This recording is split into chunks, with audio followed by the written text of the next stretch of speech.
नमस्कार विद्यार्थी मित्रांनो, विजन गव्हर्नमेंट जॉबवर तुमचं सगळ्यांचं पुन्हा एकदा मनापासून स्वागत.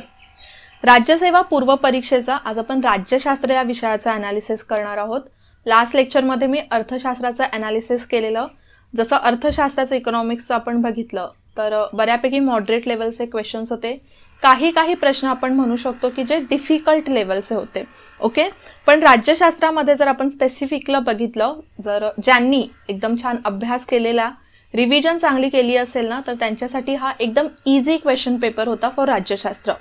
15 प्रश्न विचारण्यात आलेले. जर अप्रॉक्सिमेट आपण 15 मधून बघितले तर 3 ते 4 प्रश्न हे थोडेसे कठीण होते. जर समजा वाचनात नसतील आले तर त्याचं उत्तर तुम्हाला येणार नाही. बघा, ज्या वेळेला तुम्ही एक्झामला जाता आणि आन्सर करता, जर अजिबात तुमच्या वाचनात ती माहिती आली नसेल ना, तर अजिबात तो प्रश्न अटेम्प्ट करत नका जाऊ. कारण की तुक्के लावून कधीच राज्यसेवेला किंवा कोणत्याही कॉम्पिटिटिव्ह एक्झाममध्ये आन्सर करेक्ट येत नाही.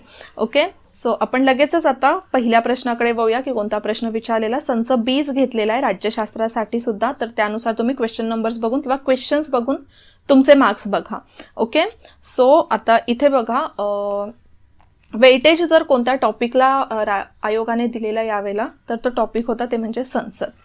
संसदेला थोडं जास्त वेटेज होतं. आय थिंक 3 ते 4 प्रश्न हे कायदे मंडळावर विचारण्यात आलेले आणि बाकीच्या टॉपिक्समधून एखाद प्रश्न उचलण्यात आलेला. इनफॅक्ट यावेळेला मूलभूत हक्कांना थोडं कमी वेटेज देण्यात आलेलं, पण मूलभूत हक्कावर एक तरी प्रश्न विचारला जातोच. सो हा प्रश्न विचारलेला आहे, राज्याकडून चालविल्या जाणाऱ्या किंवा राज्य निधीतून सहाय्य मिळत असलेल्या कोणत्याही शैक्षणिक संस्थेत कोणत्याही नागरिकास केवळ धर्म, वंश, जात, भाषा या किंवा यापैकी कोणत्याही कारणास्तव प्रवेश नाकारला जाणार नाही. ही तरतूद भारतीय राज्यघटनेच्या खालीलपैकी कोणत्या अनुच्छेदात आहे? तर हा एक महत्त्वाचा प्रश्नच होता आणि इनफॅक्ट इझी. लेक्चर्समध्ये सुद्धा आपण कव्हर केलेलं आहे हे कलम. त्याचबरोबर आपल्या रिव्हिजन लेक्चरमध्ये सुद्धा कव्हर केलेलं आहे मूलभूत हक्कांमध्ये.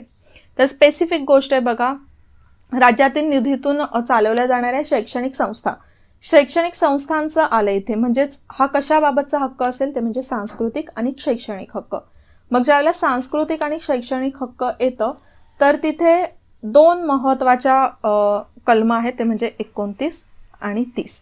राईट. मग त्यामध्ये आपल्याला काय सांगितलं की या कोणत्याही कारणावरून प्रवेश नाकारला जाणार हे कोणत्या कलमामध्ये दिलंय? तर हे दिलेलं आहे कलम 29 मध्ये. कशात दिलेलं आहे? तर ते म्हणजे कलम 29 मध्ये, म्हणजेच अल्पसंख्याकांच्या हिताचं संरक्षण कलम 29 नुसार केलं जात आहे. राईट. जी बाकीची कलमं दिली आहेत ती त्यातूनच दिली आहे. कलम 30 सेम टॉपिकशी रिलेटेड आहे, सांस्कृतिक आणि शैक्षणिक हक्कांशी. हा जो कलम आहे, हे जे कलम आहे ते काय म्हणतं की शैक्षणिक संस्था स्थापन करण्याचा आणि चालवण्याचा अल्पसंख्याकांना हक्क आहे. ओके, म्हणजे स्वतःची शैक्षणिक संस्था, अशी इन्स्टिट्यूशन स्थापन करण्याचा हक्क अल्पसंख्याकांना देण्यात आलेला आहे. कलम 16 तर आपल्याला सगळ्यांना माहितीच आहे कशाशी संबंधित आहे, ते म्हणजे सार्वजनिक नोकऱ्यांबाबत सगळ्यांना समान संधी दिली पाहिजे. म्हणजे तिथे सुद्धा धर्म, वंश, जात, भाषा अशा कोणत्याच कारणांवरून सार्वजनिक नोकऱ्यांमध्ये सार्वजनिक नोकरी कोणालाही नाकारली जाणार नाही. आणि कलम 28 तसं शैक्षणिक संस्थांबद्दलच आहे. धार्मिक स्वातंत्र्याच्या हक्कांमध्ये येतं हे. जसे यामध्ये काही शैक्षणिक संस्थांमध्ये धार्मिक पूजा किंवा धार्मिक शिक्षण यामध्ये सहभागी न होण्याचं स्वातंत्र्य सुद्धा दिलेलं आहे. राईट. सो आता मूलभूत हक्कांवर तसा तर हा एकच प्रश्न विचारलेला. पुढचा प्रश्न बघूया. या प्रश्नाचं जर आन्सर तुम्हाला आलं नसेल तर इट्स ओके, कारण की थोडासा वेगळा प्रश्न हा विचारण्यात आलेला. प्रश्न आहे, मंत्रिमंडळ सचिवालयाच्या म्हणजेच कॅबिनेट सेक्रेटॅरिएट संदर्भात खालीलपैकी कोणती विधानं सत्य आहेत? कन्फ्युजिंग आहे. इनफॅक्ट मला थोडासा या प्रश्नामध्ये डाऊट आहे की काय आन्सर येऊ शकतं, पण तरी सुद्धा आपण एकदा ॲनालिसिस करून घेऊया. इथे ए विचारले ते इसवी सन 1950 मध्ये स्थापन करण्यात आले. म्हणजेच हे जे मंत्रिमंडळाचं सचिवालय ते 1950 मध्ये स्थापन करण्यात आलेलं आहे. तर आता जर आपण बघायला गेलो ना, तर पहिलं जे सेक्रेटरिएट आहे किंवा जे कॅबिनेट सेक्रेटरी आहे त्यांची निवड 1950 मध्येच करण्यात आलेली, म्हणजे कार्यकाळ 1950 मध्ये करण्यात आलेला. पण जर आपण स्थापना असं म्हटलं तर तसं तर ह्याच्यासाठी 1961चा कायदा आहे. त्या कायद्यानुसार कॅबिनेट सेक्रेटरी काम करत असतात. ओके, तर त्यामुळे आधी आपण ऑप्शन बघूया की ऑप्शनमध्ये कसं आहे. ब दिलंय ते पंतप्रधानांच्या मार्गदर्शनाखाली काम करते, तर हे विधान अगदी बरोबर आहे. क दिलंय ते रेषा संघटन लाईन एजन्सी आहे. लाईन एजन्सी नाहीये. डी दिलंय ते केंद्र सरकारमध्ये मुख्य समन्वय म्हणून कार्य करते. तर हे अगदी बरोबर आहे. मुख्य समन्वय म्हणजेच काय की वेगवेगळ्या मंडळांमध्ये म्हणजेच जी खाती आहेत तर त्याच्यामध्ये समन्वय साधलं जातं. त्याचबरोबर जे महत्त्वाचे निर्णय वगैरे केंद्रामध्ये घेतले जातात ती सगळी माहिती राष्ट्रपतींपर्यंत पोहोचवण्याचं काम सुद्धा या कॅबिनेट सेक्रेटरीकडून केलं जातं. ओके. बरं, सी विधान का इथे चुकलेलं आहे कारण की हे एक लाईन एजन्सी नाहीये. लाईन एजन्सी म्हणजेच काय की सरकारच्या महत्त्वाच्या निर्णयांशी डिरेक्टली कनेक्ट असतं. जसं ॲडमिनिस्ट्रेशन आपण म्हणू शकतो. ॲडमिनिस्ट्रेटिव्ह गोष्टींमध्ये जे डिरेक्टली असतं त्याला आपण म्हणतो लाईन एजन्सी. म्हणजे जे आपलं मंत्रिमंडळ येणारे कार्यकारी मंडळ जे येतं ती लाईन एजन्सी आहे. मग आता इथे मंत्रिमंडळ सचिवालय काय असेल तर त्याला आपण ऑक्झिलरी एजन्सी असं म्हणू शकतो. म्हणजेच वेगवेगळ्या संस्थांमध्ये समन्वय साधण्याचं जे काम आहे ते ऑक्झिलरी एजन्सीमधून केलं जातं. ओके. आय नो हे थोडंसं तुम्हाला नवीन असेल, त्यामुळे कधी पण तुम्ही अभ्यास करता तर रिव्हिजन खूप महत्त्वाची असते. लास्ट इयर्सच्या क्वेश्चन पेपर्समधून अभ्यास करणं महत्त्वाचं असतं.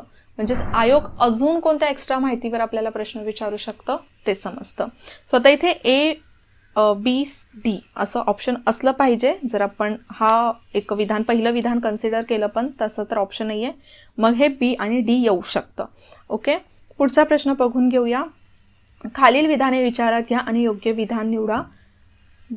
ए विधान दिलंय भारतात घटना दुरुस्ती विधेयक केवळ राष्ट्रपतीच्या पूर्व परवानगीनेच संसदेमध्ये मांडले जाऊ शकते. तर हे अगदी योग्य विधान आहे. ज्यावेळेला घटना दुरुस्ती विधेयक संसदेमध्ये मांडायचं असतं तर आधी राष्ट्रपतींची पूर्वसंमतीही घ्यावीच लागते. विदाऊट त्यांच्या संमती कुठेच म्हणजे संसदेमध्ये विधेयक मांडलं जाऊ शकत नाही. ब दिलंय अमेरिकेत प्रत्येक घटना दुरुस्तीस किमान 2/3 घटक राज्यांच्या विधिमंडळाद्वारे मान्यता मिळणे आवश्यक असते. तर हे विधान तसं तर बरोबर आहे. बघा, अमेरिकेमध्ये ना 2 पद्धतीने घटना दुरुस्ती केली जाऊ शकते.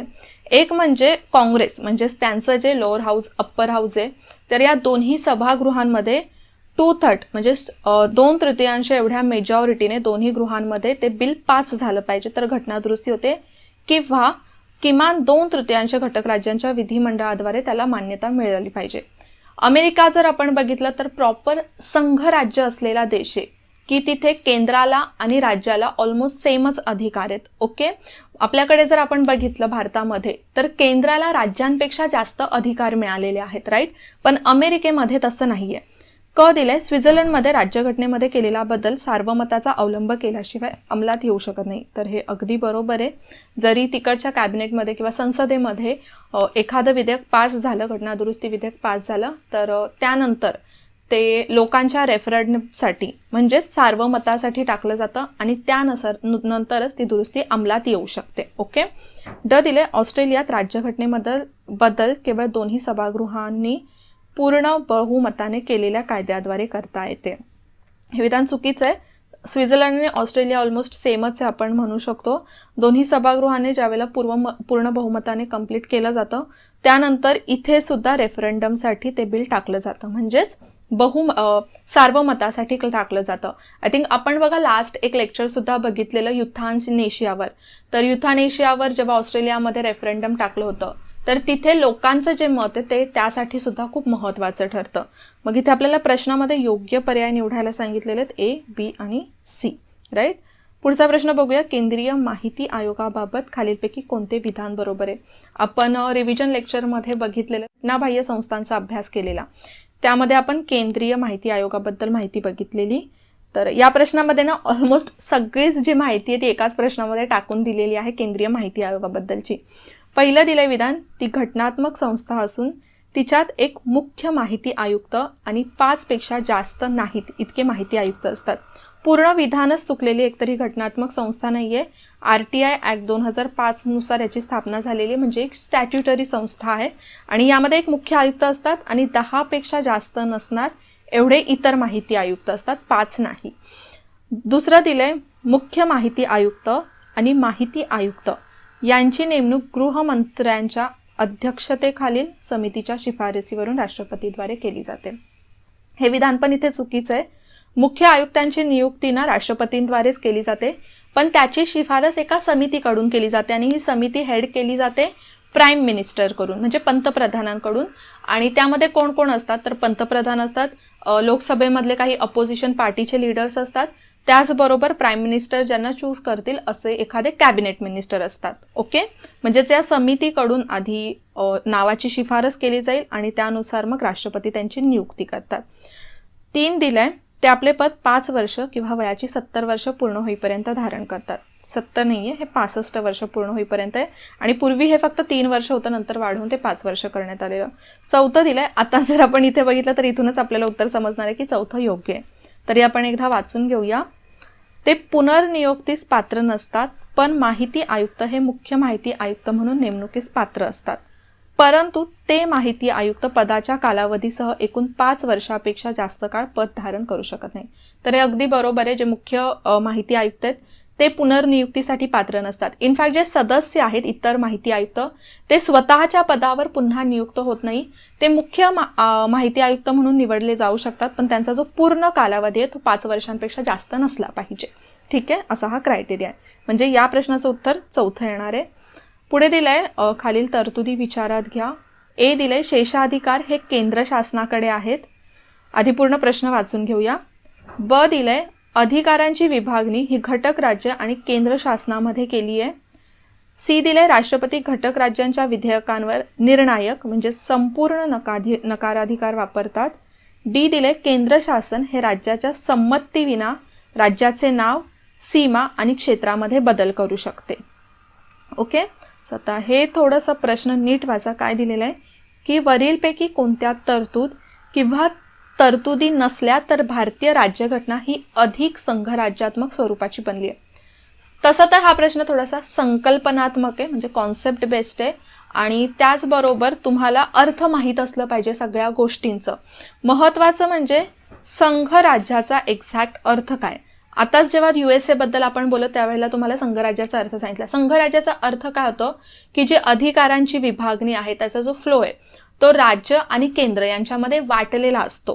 पण आपल्याकडे पूर्ण फेडरलिझम नाही आहे. आपल्याकडचं जे फेडरलिझम आहे ते केंद्राकडे जास्त झुकलेलं आहे, म्हणजे केंद्राला जास्त अधिकार आहेत. म्हणजेच या प्रश्नामध्ये आपल्याला काय शोधायचं आहे, केंद्राचे जे जास्तीचे अधिकार आहेत ते काढून घेतले की आपलं जे देश आहे ते पूर्णपणे संघराज्य होईल. राईट, मग असे कोणकोणते विधान आहेत. शेषाधिकार हे केंद्र शासनाकडे आहेत तर हे येणार ना. राईट, जर शेषाधिकार काढून घेतले तर बॅलन्स होईल, केंद्राला आणि राज्याला सेम अधिकार होतील. अधिकारांची विभागणी ही घटक राज्य आणि केंद्र शासनामध्ये केली जाते. यावरून तर फेडरल आहे, प्रॉपर फेडरल आहे असं पण म्हणू शकतो. क दिलंय, राष्ट्रपती घटक राज्याच्या विधेयकावर निर्णायक म्हणजे पूर्णपणे नकाराधिकार वापरतात. बघा, केंद्रामध्ये ऑलमोस्ट सगळ्या विधेयकांवर राष्ट्रपती नकाराधिकार वापरू शकत नाहीत. ओके, जसं बघा वित्त विधेयक आहेत काही, धन विधेयक आहेत काही, त्याचबरोबर घटना दुरुस्ती विधेयक यांना डिरेक्टली नकाराधिकार वापरू शकत नाहीत राष्ट्रपती, पण तसं राज्यांच्या बाबतीत नाहीये. त्यानंतर केंद्र शासन हे राज्याच्या संमतीविना राज्याचे नाव, सीमा आणि क्षेत्रामध्ये बदल करू शकते. तर हे सुद्धा अगदी बरोबर आहे की म्हणजे जर समजा असं नसतं, जर राज्याचं सुद्धा मत घेतलं असतं की त्यांना त्यांच्या राज्याचं नाव बदलायचंय का, क्षेत्रामध्ये बदल करायचा आहे का, तर तो राज्याला हक्क असता. राईट, पण इथे संसदेलाच पूर्ण अधिकार दिला पाहिजे. संसद पाहिजे तेव्हा त्या राज्याच्या चित्रामध्ये, मॅपमध्ये बदल करू शकते. सो काय काय येणार आहे आपलं, एक म्हणजे ए, सी आणि डी, पर्याय क्रमांक 2. राईट, पटपट घेते मी, जास्त वेळ घ्यायचा नाहीये पण तरी पण एक्सप्लेन करत राहते.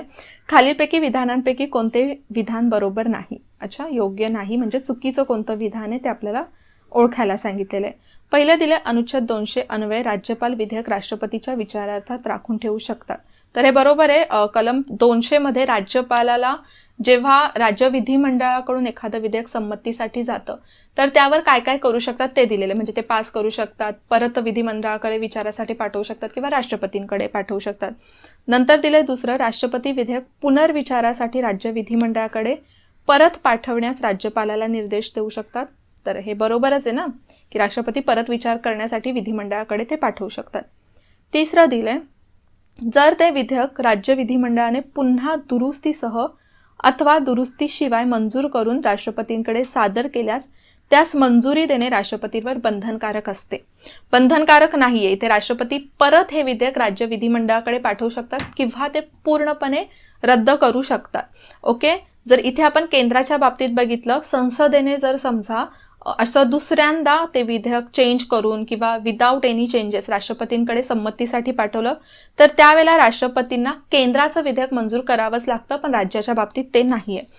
चौथं दिले, राज्यपालांनी राष्ट्रपतीच्या विचारात राखून ठेवलेल्या विधेयकास राष्ट्रपतीने किती कालावधीमध्ये निर्णय घ्यावा याबाबत राज्यघटनेने कोणतीच कालमर्यादा घातलेली नाही. तर हे अगदी बरोबर आहे, त्याला कोणतीही अशी कालमर्यादा नाहीये, किती वेळ सुद्धा ते त्यांच्याकडे ठेवू शकतात. म्हणजे आपल्याला इथे विचारलेलं कोणतं विधान बरोबर नाहीये, तर उत्तर येणार आहे पर्याय क्रमांक 3. नेक्स्ट बघूया, खालीलपैकी कोणती बाब ही भारतातील आंतरराज्य परिषदेच्या कार्यक्षेत्रातून वगळलेली आहे. आपण आंतरराज्य परिषदेचा अभ्यास केलेला आहे, त्याचबरोबर केंद्र राज्य संबंधांचा लेक्चर सुद्धा मी तुमचे घेतलेले आहेत, तर त्यातूनच एक प्रकारे हा प्रश्न विचारण्यात आलेला आहे. पहिलं दिलंय, राज्यांमध्ये जे तंटे उद्भवले असतील त्याबाबत चौकशी करणे आणि त्यावर सल्ला देणे. तर हे आंतरराज्य परिषदेचं काम असतंच. कोणत्याही आंतरराज्यीय नदीच्या पाण्याचा वापर, वाटप किंवा नियंत्रण याबाबत कोणत्याही तंट्यांचे अभिनिर्णयाकरता तरतूद करणे. बघा, हे आंतरराज्य परिषदेचं कार्यक्षेत्र नाही. एकदम सिंपल लॉजिक लावून हे येऊ शकतं. ऑलरेडी पाण्याचे किंवा नदीच्या पाण्याच्या वापराबद्दल तंटा सोडवण्यासाठी त्याच्यासाठी लवाद स्थापन केले जातात. आंतरराज्य जे लवाद आहेत, नदी जल वाटप लवाद, ते स्थापन केले जातात. मग आंतरराज्य परिषदेचा आणि नदी जल वाटपाचा तसा काही डिरेक्टली संबंध येत नाही. मग उत्तर आपलं काय येणार आहे, तर हे की आंतरराज्य परिषद हे काम करत नाही नदी पाण्याच्या वाटपाचा. नंतर तिसरं दिलेलं आहे, आपण तरी पण पूर्ण प्रश्न वाचून घेऊया. राज्यांपैकी सर्वांचा किंवा काहींचा अथवा संघराज्य व एक किंवा अधिक राज्य यांचा ज्यात सामायिक हित संबंध आहे अशा विषयाबाबत चर्चा करणे, अन्वेषण करणे. त्यानंतर अशा कोणत्याही विषयावर शिफारसी आणि विशेषतः विषयाबाबत धोरण आणि कारवाई यांचा अधिक चांगल्या प्रकारे समन्वय साधण्याकरता शिफारस करणे. तर हे सुद्धा आंतरराज्य परिषदेचं काम आहे. ओके, सध्या आपल्या देशामध्ये किती आंतरराज्य परिषद आहेत ते थोडंसं शोधून काढा आणि मला कमेंटमध्ये सांगा.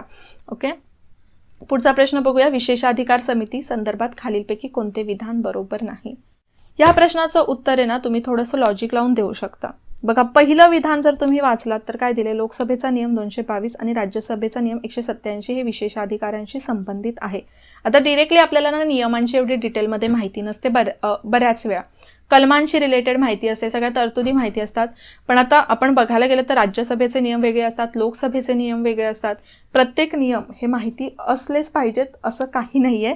माहिती असले तर नक्कीच त्यांचा अशा प्रश्नांमध्ये फायदा होतो. पण आता समजा मी असं कन्सिडर करते की तुम्हाला माहिती नाहीये. ओके, त्यामुळे आपण हे विधान थोडंसं बाजूला ठेवूया.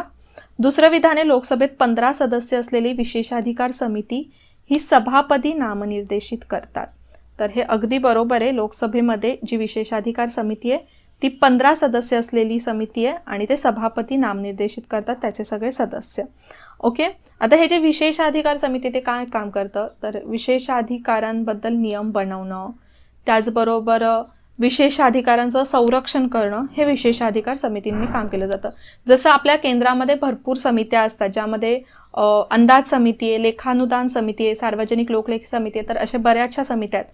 त्या समित्यांचं सुद्धा तुम्हाला इन डिटेल माहिती असली पाहिजे. त्यामध्ये किती सदस्य असतात, कोणाकडून निवडले जातात, कुठे तरतूद करण्यात आलेली आहे, राईट. तिसरं बघूया आपण, राज्यसभेत उपाध्यक्ष हेच विशेषाधिकार समितीचे प्रमुख असतात, ज्या समितीत 15 सदस्य असतात. आता बघा, इथे ना आपल्याला उत्तर मिळालेलं आहे की कोणतं विधान बरोबर नाहीये. राज्यसभेमध्ये जेव्हा विशेषाधिकार समिती नेमली जाते तर अध्यक्ष त्या सदस्यांमधून एकाची अध्यक्ष म्हणून नेमणूक करतात किंवा सदस्य म्हणून नेमणूक करतात. ठीक आहे, जे कोणी प्रमुख असतील या विशेषाधिकार समितीचे सदस्यांमधून निवड केली जाते राज्यसभेच्या अध्यक्षांकडून. आणि यामध्ये 15 नाही तर 11 सदस्य असतात. म्हणजेच उत्तर काय येणार आहे आपल्या प्रश्नाचं, ते म्हणजे पर्याय क्रमांक 3.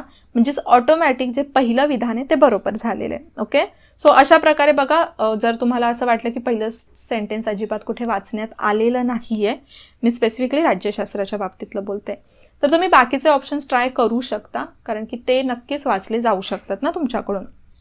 पुढचं बघूया, थोडा महत्त्वाचाच प्रश्न विचारलेला आहे, त्याने कठीण आहे थोडाफार, पण यामध्ये जर सुद्धा तुम्ही एकदम डिटेलमध्ये चांगला अभ्यास केला असेल, जसं मी तुम्हाला सांगितलं की संसदेवर बरेचसे प्रश्न यावेळेला विचारले गेलेले आहेत. जसं हा सुद्धा कायदेमंडळावर विचारण्यात आलेला प्रश्न आहे, हे सुद्धा कायदेमंडळातूनच प्रश्न होता, राईट. या आधी अजून आपण काय बघितलेलं आहे, तर ते म्हणजे हे सुद्धा एक प्रकारे त्यातूनच होता, पण संघराज्याशी रिलेटेड होता. आता इथे बघूया आपण, लक्षवेधी सूचना लक्षवेधी सूचना म्हणजेच तातडीच्या सार्वजनिकदृष्ट्या महत्त्वाच्या बाबींकडे मंत्र्यांचं लक्ष वेधणं आहे का? तर हो, हे अगदी बरोबर आहे. तातडीच्या आणि सार्वजनिकदृष्ट्या ज्या महत्त्वाच्या कोणत्या गोष्टी असतील त्याच्याकडे एखाद्या मंत्र्याचं लक्ष वेधणं, त्याच्याकडून उत्तरं घेणं, हे लक्षवेधी सूचनेचं काम असतं. लक्षवेधी सूचना म्हणजेच काय की सभागृहामध्ये इतर सदस्यांकडून किंवा इतर प्रतिनिधींकडून ज्या काही सूचना काढल्या जातात, वेगवेगळे प्रस्ताव मांडले जातात, पूर्णपणे हे संसदेच्या कामकाजामधला भाग आहे. तर त्याच या सूचना दिलेल्या आहेत. दुसरं दिले स्थगन प्रस्ताव आणि समोर आपल्याला दिले सभागृह मुदत म्हणजेच वेळ संपण्यापूर्वी स्थगित करणे. स्थगन प्रस्तावाचा इथे डिरेक्टली अर्थ त्यांनी शब्दावरूनच लावलेला आहे, तसं नाही आहे. सेम असंच आहे बघा. तातडीच्या सार्वजनिकच्या दृष्ट्या महत्त्वाच्या बाबीत त्याच्याकडे गृहाचं लक्ष वेधलं जातं स्थगन प्रस्तावामध्ये. म्हणजेच ही जी जोडी आहे ती चुकीची आहे. पुढचं दिलेलं आहे आपल्याला हक्कभंग प्रस्ताव. पुढे दिलेलं आहे सभागृहाची कार्यवाही जेव्हा कामकाज पद्धतीच्या नियमानुसार चालत नसेल तेव्हा त्याकडे सभापतीचे लक्ष वेधणे. तर हे असं नाही आहे. हक्कभंग म्हणजे जर विशेष अधिकारांचा भंग होत असेल, जर मंत्र्यांकडून काही खोटी माहिती सांगितली जात असेल तर इतर सदस्यांकडून मंत्र्यावर टीका केली जाते आणि हक्कभंग प्रस्ताव मांडला जातो. म्हणजे हे तर इथे चुकीचंच झालं. डी दिले हरकतीचा मुद्दा. मंत्र्यांनी दिलेल्या चुकीच्या अपूर्ण उत्तराकडे सभापतीचे लक्ष वेधणे. हरकतीचा मुद्दा कशाशी संबंधित असतो की ज्यावेळी गृहामधलं कामकाज नियमांनुसार चालत नाही, म्हणजे हे इथं आलं पाहिजे होतं, राईट ना, हरकतीच्या मुद्द्यामध्ये आलं पाहिजे होतं. नियमांनुसार चालत नसेल तेव्हा सभापतीचं लक्ष त्याकडे वेधणं आणि नियमांची बरोबर अर्थ लावणं, त्याची अंमलबजावणी करणं, त्यासाठी हरकतीचा मुद्दा मांडला जातो. म्हणजे हे सुद्धा चुकीचं आहे. म्हणजे ब, क आणि ड हे उत्तर येणारे पर्याय क्रमांक 3. नेक्स्ट बघूया. लोकसभेच्या सभापतीच्या स्थानासंबंधी खालीलपैकी विधाने विचारत घ्या. बघा, परत इथे कायदे मंडळावरच प्रश्न विचारण्यात आलेला आहे. म्हणजे भरपूर वेटेज, आय थिंक 10 मार्क्स तरी आपण पाहिले असतील ना की कायदे मंडळावर विचारण्यात आलेले आहेत. अ दिलंय त्याचे किंवा तिचे वेतन आणि भत्ते भारताच्या संचित निधीवर भारित केले आहेत. तर हे अगदी बरोबर आहे. लोकसभेचे सभापती हा एक महत्त्वाचं पद आहे आणि बरंचसं संरक्षण सुद्धा या पदाला देण्यात आलेलं आहे आपल्या राज्यघटनेमध्ये. आणि ज्या पदांना संरक्षण प्राप्त आहे ना, जसं समजा सभापती, राष्ट्रपती, त्याच बरोबर अजून काही मंत्री, अजून सर्वोच्च न्यायालयाचे न्यायाधीश, उच्च न्यायालयाचे न्यायाधीश, यांचं जे खर्च आहे तो संचित निधीवर अवलंबून असतो. ब दिलंय त्यास किंवा तिला समान मत विभागणीशिवाय मत देता येत नाही. अगदी बरोबर आहे. ज्या वेळेला समजा सभागृहामध्ये मतदान होतं आणि समसमान मत होतं तर तिथे जे फिनाले वोटिंग असतं ते केलं जातं अध्यक्षांकडून, सभापतींकडून. अदरवाईज नॉर्मल मतदानामध्ये ते मत करू शकत नाही.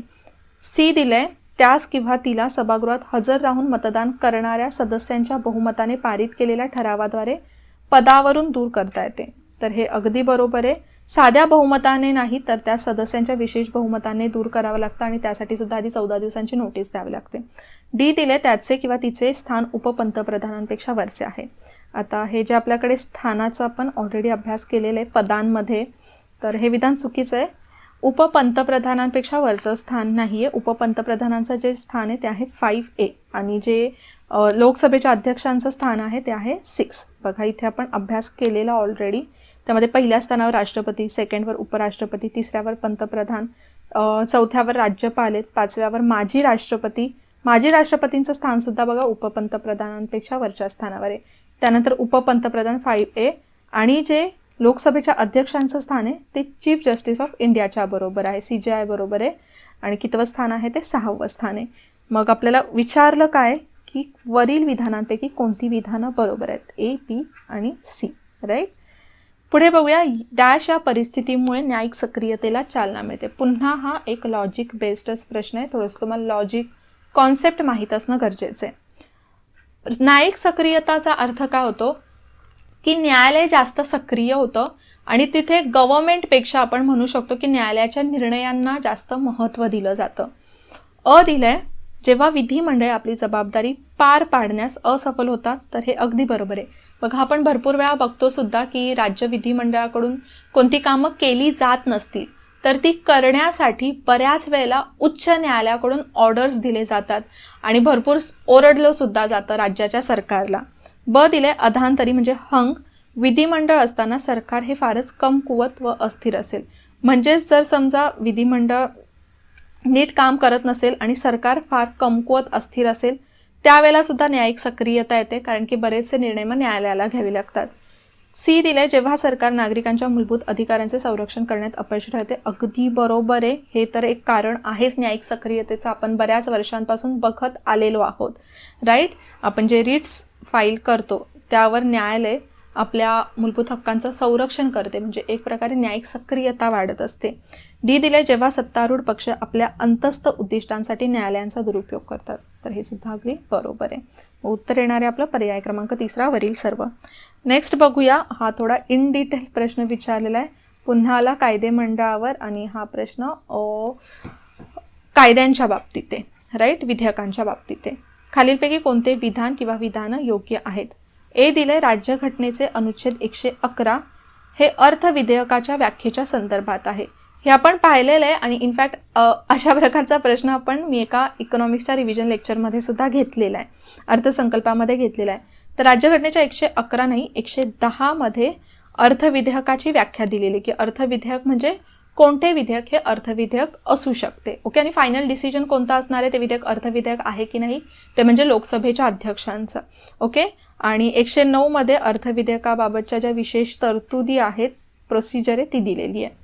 बी दिले, अनुच्छेद 117(3) खाली श्रेणीबद्ध झालेले वित्त विधेयक हे केवळ लोकसभेमध्येच मांडले जाते.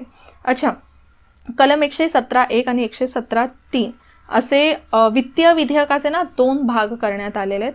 एक म्हणजे अर्थविधेयकच आहे आणि दुसरं वित्तीय विधेयक आहे ते एखाद्या साधारण विधेयकासारखं असतं. म्हणजे 117(3) मध्ये जे विधेयक आहे ते साधारण विधेयकाचं सारखं असतं, कोणत्याही सभागृहामध्ये ते मांडलं जाऊ शकतं.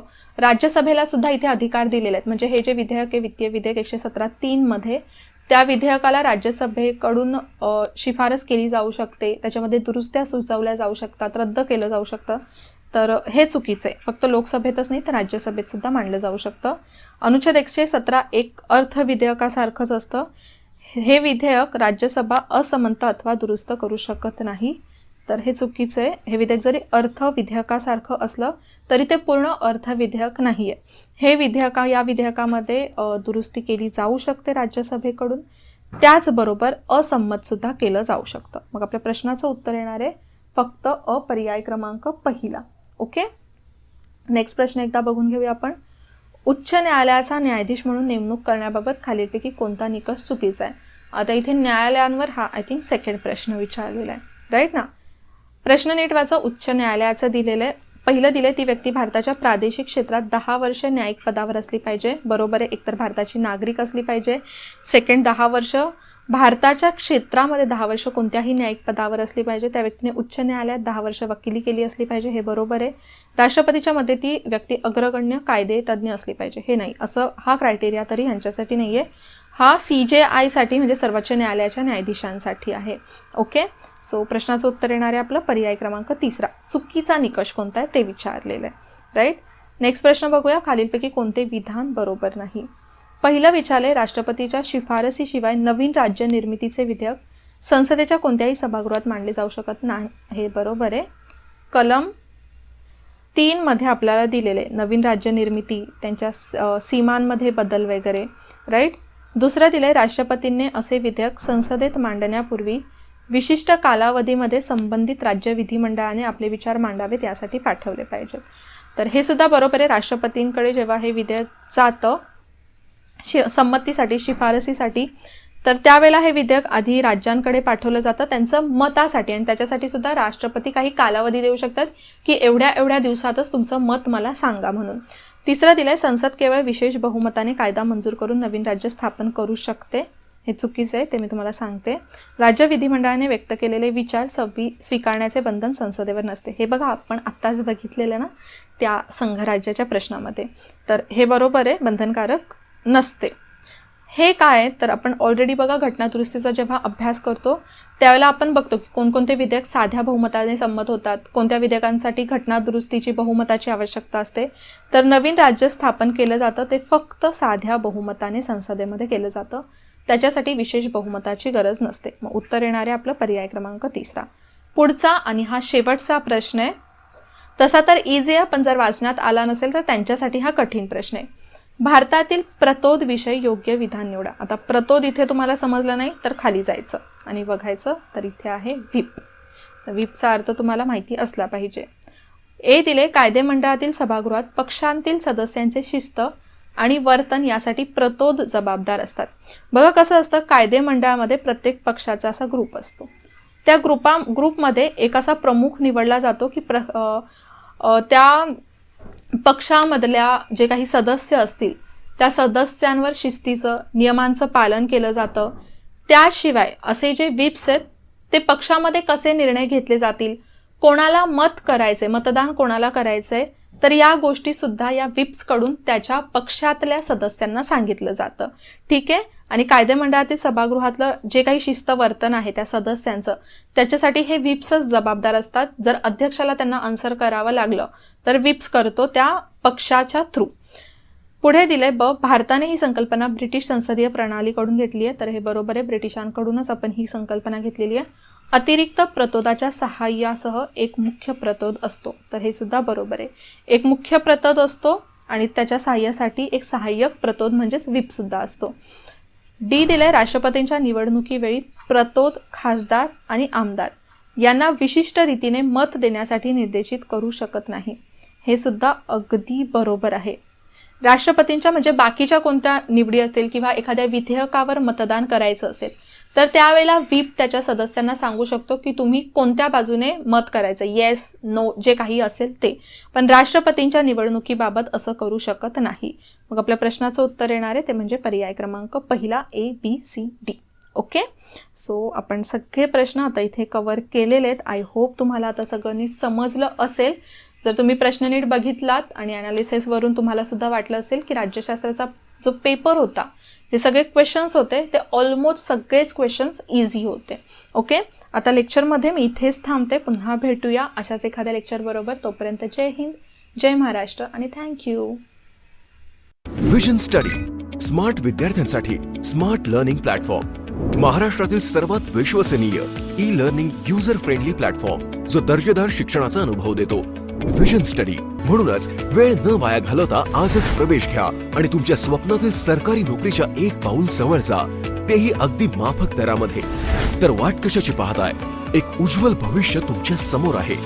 आम्ही प्रवेश घेतलाय, तुम्हीही घ्या. अधिक माहितीसाठी आजच भेट द्या. Visit www.visionstudy.in. हो, स्वप्न पूर्ण होतात.